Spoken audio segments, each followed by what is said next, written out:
You know, if you're a new injector, you must be on social media every day and posting not just before and afters, but educational content or anything to kind of keep you visible. Social media. Let's talk social media. So like how, compared to when you started, now social media, like we talked about, we know each other from Instagram and things like that. Obviously we're AMI trainers. We know each other from that. But how are you keeping up with like modern day, like social media? I try not to think about it too much, you know, like I'm doing what I'm doing. I'm busy. I'm posting before and after photos, things that I find are relevant and important to share, but I'm not like dancing on social media or anything like that, or like making, you know, like I think that there's like a whole level of professionalism that. Are you talking about my Instagram, by the way? Yeah. No, you don't dance. When I'm the patient trying to get in at last minute appointment. Funny. That's cute. Oh, no. I know. I was just messing with But no, I keep it profesh, you know, before and after photos, stories, things like that. But yeah, I'm just keeping up with it. Yeah, you know? I think a lot of people fall trapped to that too. Like they need to be posting every day or 8 I to think 10 if you're a new injector, daily. you need to be doing that. Yeah, and sharing your work. Yes.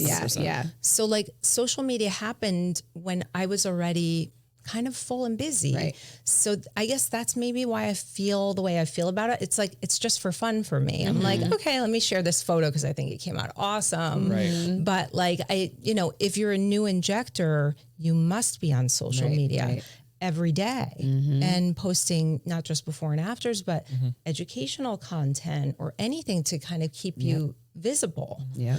I only got Instagram probably, when did this all happen? Maybe 2018? Yeah. Something like that. Yeah, that's when I actually got it. And I didn't even believe that I needed one. I'm like, but then I thought about it and I was like, this is kind of cool. Yeah. Like you can show your before and afters. Like I never really did that. Yeah. And I'm like, I got a lot of good results that I can be like, you know, just to have your professional portfolio up there and just to look back on like, even for us to look back on our work. Like when I scroll all the way to the bottom and I'm like, my lips are way better now. Like my jawlines are way better now, right? Well, it's so true because even I got into it around 2017 and like same thing, like I probably didn't have an Instagram for a year and a half and we built clientele and you think back like that would not happen today. No. You have to have social media. Yes. Otherwise you're invisible. I mean, nobody goes to websites anymore. Well, Dr. Yolen, he doesn't anything. Yeah. I love him. And he's amazing. I remember asking him. He's a unicorn. Yes, I know. Like, he goes, I don't do Google. I don't do any of that. And I'm like, wow. He goes, I'm booked out about almost 2 years. I'm like, that is just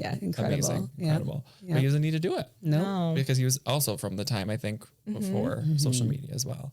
Yeah. And when we have new injectors join our practice, I always tell them like, you know, it's your responsibility to build your book, right? And while we have a lot of patients coming in through the practice for, you know, injectables, for surgery, it really is on the provider to build up their clientele and to build their book. So that means social media, before and after photos, what have you. But yeah. On social media, like what are some of like, what's like a major pet peeve of yours that you see like when you're looking on social media? Many. Is there one that you feel comfortable or two talking about? All right. So honest or dishonest before and after photos, right? Poor lighting. That speaks volumes to the patients because now it's really playing with us, right? And the type of results that can be achieved out there. And the patients are believing that this is possible. So the lighting with the before and afters, the doctoring up of the photos, that's another thing, right? And then just the unprofessionalism, you know, just there should be just a way that we're presenting ourselves to our patients and to our colleagues. And, you know, we've worked so hard to gain respect. And I feel like, you know, there are just some providers who don't really have that respect for our field, maybe because they don't know about it too much. They had dollar signs in their eyes when they came into this. So they are the first ones to be doing the things that they're doing on social media.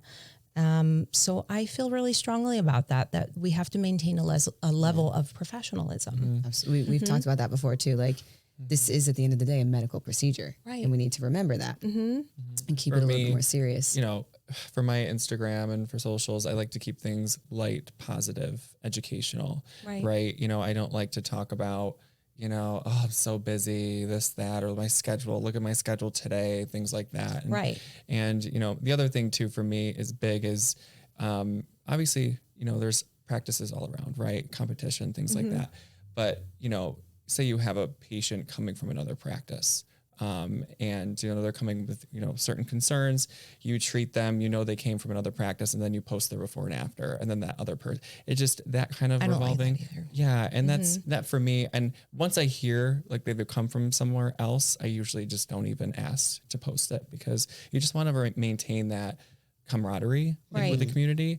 And I think that's super important. Yeah. Or putting in the caption, like patient from another, you know, it's explaining the whole thing. Yeah. And it truly, a lot of these things can happen to any of us. So treating a complication for someone else, you should do it, you know, in a poised way and not put it all over social media. And, you know.